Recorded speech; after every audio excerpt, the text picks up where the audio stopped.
米芝蓮餐廳一定唔平啦。邊個話㗎？今日我哋就要用平民價錢去品嘗兩間深圳平價米芝蓮餐廳，做一場味覺實驗。一間挑戰鮮味嘅頂點，另一間挑戰麻辣嘅層次。睇下100蚊左右喺深圳可以享受到乜嘢境界嘅米芝蓮美食啊！哇，聽到都流晒口水喎。今集都係全自費，1蚊都冇收，純分享。歡迎嚟到大灣區旅遊，我係蘭山。梁太，如果你支持我哋拍多啲深圳食買玩影片，就請俾個 like 同訂閱我哋嘅頻道，多謝你嘅支持。第一間要介紹嘅平價米芝蓮餐廳就正喺羅湖萬象城對面一間唔起眼嘅地鋪。經典海鮮麵48蚊，竹身羊肚肥蝦麵68蚊，海參海鮮麵88蚊，有唔同嘅價位海鮮麵可以選擇。因為係米芝蓮，所以吸引我哋入去試一試。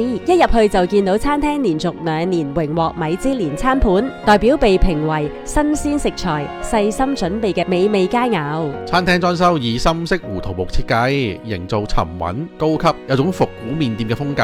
喺呢度食麵，感覺特別優雅同舒適。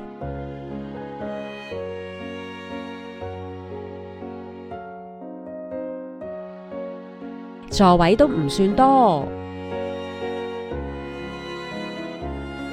室外都有少量座位供應。哇，好靚啊！個手工麵，海鮮手工麵，然後再加咗38蚊要呢個炒聖子。咁我自己都係食呢個嘅。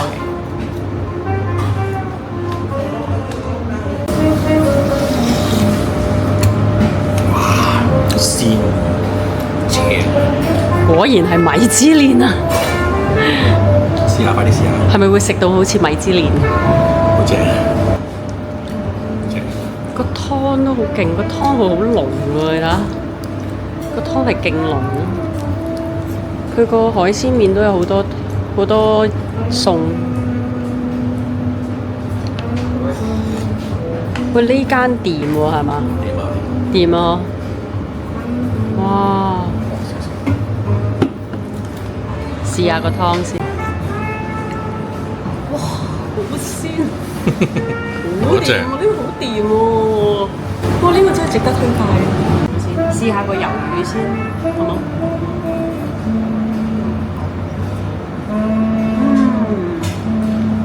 唔暗啊，好新鮮啊！我同梁生都要咗手工麵。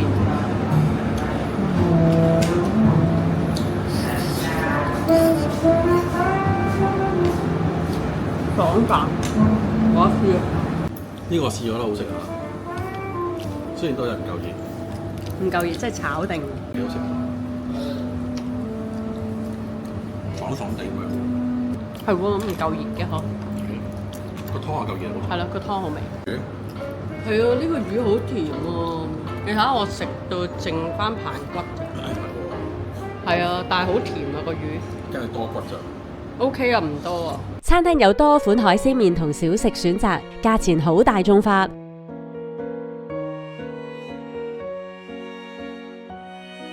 仲有2人套餐供應。呢間餐廳好近地鐵站，深圳地鐵1號線或2號線大劇院站 F 出口，向左直行，跟指示前往萬象城方向行。穿過商場，沿路都有好多食店。推開玻璃門，見到對面係萬象城。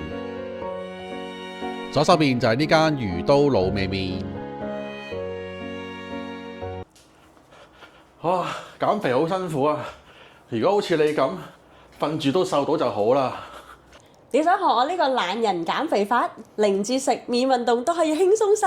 只要養好腸道細菌踢走肥菌，就可以提升熱量代謝，從根本養成易瘦體質。每日睡前或餐後1包 Collagen Slim Pro 極瘦菌，將200億瘦菌定植腸道，平衡體內肥菌比例。只要增加腸道瘦菌，就可以提升基礎代謝，阻止脂肪合成，加速白色脂肪燃燒。無需刻意節食同運動，都可以瞓住瘦。Slim Pro 內含5種醫療級極受益生菌組合及5類消脂成分，臨床證實持續服用 Slim Pro 極受菌4星期，冇節食同增加運動情況下體重減少2kg，體脂率下降1%，更有多項國際抗肥減脂文獻同專利認證。餐前配合埋佢嘅姊妹產品 Kalo-Cut 懶人鹽卡啫喱，仲可以阻隔66% 澱粉吸收。以一碗白飯為例，只有約1/3碗白飯熱量會被身體攝取。我只係食咗 Slim Pro 同 Kalo-Cut 1個星期，喺零節食冇做運動嘅情況下，就輕鬆減咗5.4磅。即係食 Slim Pro 同埋 Kalo-Cut 都可以唔使做運動都可以減到肥。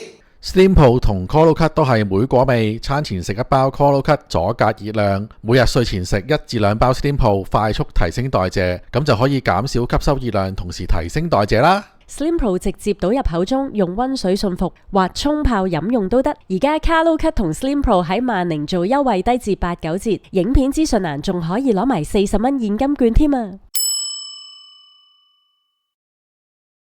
第二間平價米芝蓮就係你哋都熟悉嘅福田深業上城商場入邊 L3層，名為容意川味之美。吓，川菜即係食辣啊？係喲，我哋都係唔係好食得辣嘅啫噃。呢間餐廳可以揀少辣嘅，放心。呢間餐廳攞到米芝蓮嘅必比登標誌，代表餐廳提供價格大眾化嘅高質美食，要喺一個固定價格範圍內呈現前菜、主菜同甜點啊。咁咧有一個叫做容意米其林2人餐，即係米芝蓮餐咧，就係2人餐208蚊。咁佢有嘅食物咧，就係佢最出名嘅 No.1 菜，就係容意藤椒魚。咁呢個咧佢話係辣嘅，如果食唔到辣嘅網友咧，你就要主動要求佢係少辣啦。然後就係鮮牛肉燒麻婆豆腐，仲有呢一個嘅話梅小番茄啦，同埋咧有一個係靈魂豬油炒飯啊，咁再加2個茶位啊，咁我哋而家嗌咗就等食啦。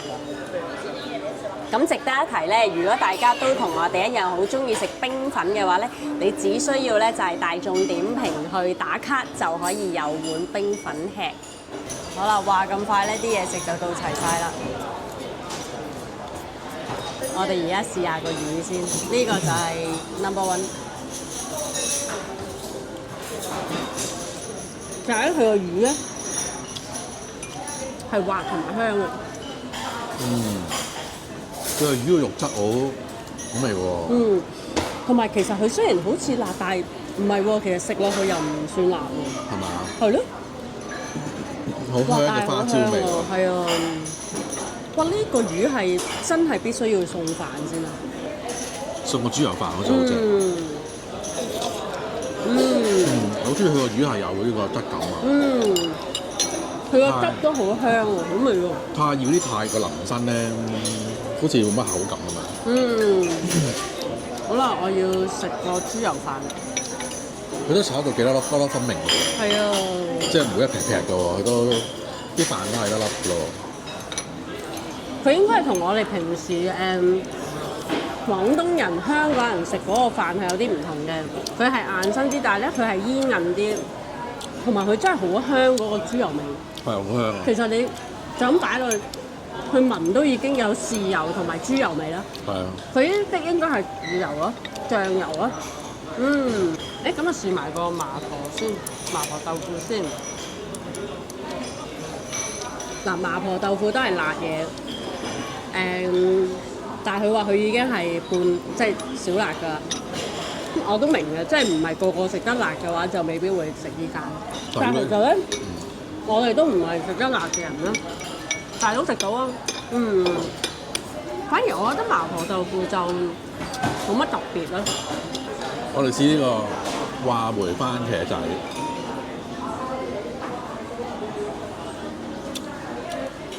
超爆汁，超好味。係啊，佢同個話梅味好夾喎，我覺得。同埋喺香港冇乜機會食過呢啲喎，真係。真係喎，佢應該係起咗皮嘅番茄啦，然後變咗你咬落去係覺得好爽啊，好冇渣咯，係啦，同埋好香嘅番茄味。之後再加埋話梅嗰個味道係直情係非常夾。好搭配咯，佢直情係幫你解辣啊！係啊，即係你食得太辣就食嗰一粒咯，咁就搞掂。冇錯。果然係米芝蓮。同埋兩個人食咧，呢個二人餐一定夠食咯。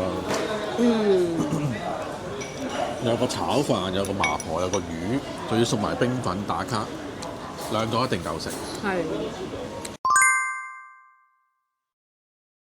頭先兩間餐廳嘅米芝蓮符號都有唔同，梁太你講解下米芝蓮符號嘅各種含義俾我哋知道下。好啊，當中最為人熟悉同最耀眼嘅符號一定係享譽全球嘅米芝蓮星。米芝蓮根據食材品質、廚師對味道以及烹調技巧嘅駕馭能力、料理中袒露嘅個性是否物有所值，以及餐飲水準嘅一致性去作評分。一星代表同類別中出眾嘅餐廳，二星代表廚藝高明，值得繞道前往。最高級別嘅三星則代表出類拔萃嘅料理，值得專程造訪。米芝蓮指南中，餐廳環境嘅舒適度同品質就用呢個交叉餐巾同叉表示，一對羹叉就代表尚算舒適，兩對代表舒適，三對代表很舒適，四對代表頂級舒適享受，五對就代表傳統風格嘅奢華。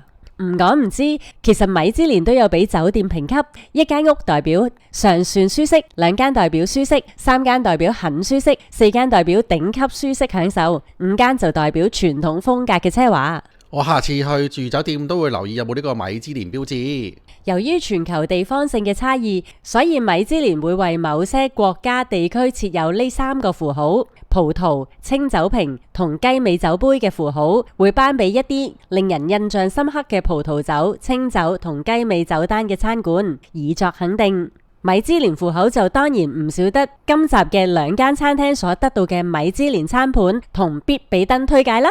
你哋有冇邊間米芝蓮想我哋去介紹或者比較？歡迎留言話俾我哋知。你食過好味嘅米芝蓮餐廳都歡迎留言分享一下。如果你覺得今集內容有參考價值，就請讚好、留言同訂閱我哋嘅頻道啦。記得我哋係帶你食買玩盡大灣區嘅梁生、梁太，下集再見啦，拜拜。